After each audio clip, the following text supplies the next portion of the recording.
Let's talk a little bit about what a tile is before we go any further. So up here we have a tile up. So up on the board here we've got pelvis rotation 30 degrees. Now that's a parameter with inside the software. The tough part about 3D is it can be really complicated and overwhelming, but for the student, Brian in this case, we can take one of these variables and we can just isolate that and we can work on that. And that's the power of the tiles. Now what's even better now though is that we can actually now make that a smart tile. So Brian's going to hit a shot. So just go ahead and hit one, Brian.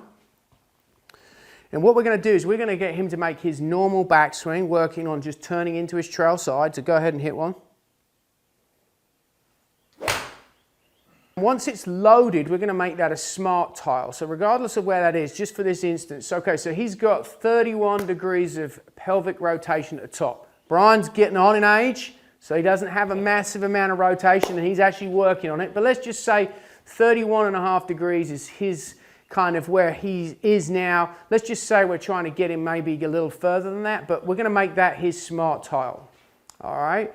And now we're going to set this live and it's going to kind of turn green. And if he does it correctly, he'll get that. And if it's not, it'll be red. Out of range, it'll be kind of a yellow and amber. So let's go with that now. And we're going to try another one to just sort of set live. All right, so let's make a motion to the top. We'll hit one. So let's go ahead and hit another shot. You want me to try to turn more? Yeah, try and turn more. Let's just see if we can get a little bit more range there. All right, nice shot. Tried to get a little more range. The colours are quite powerful. It's a cue to where they understand what they're trying to do. So it's some good feedback. So there, he did get more rotation. See, you can get more rotation. So now we get that red because he was outside of his own range. That's the benefit of the smart tile.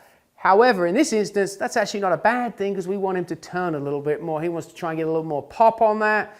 He's working on his mobility in his trail side. But for your club golfer or for you, what you want to try and do is set it to where you need the golfer to be. And then from there, that's the range that they can work towards and they can get that feedback. So that's the power of that. Now, the cool thing is we can add another layer. If you have a launch monitor, we can actually add launch monitor integration into that now and look at what the club delivery relationship is to what the body's doing so we can have a smart tile for the club and a smart tile for the body.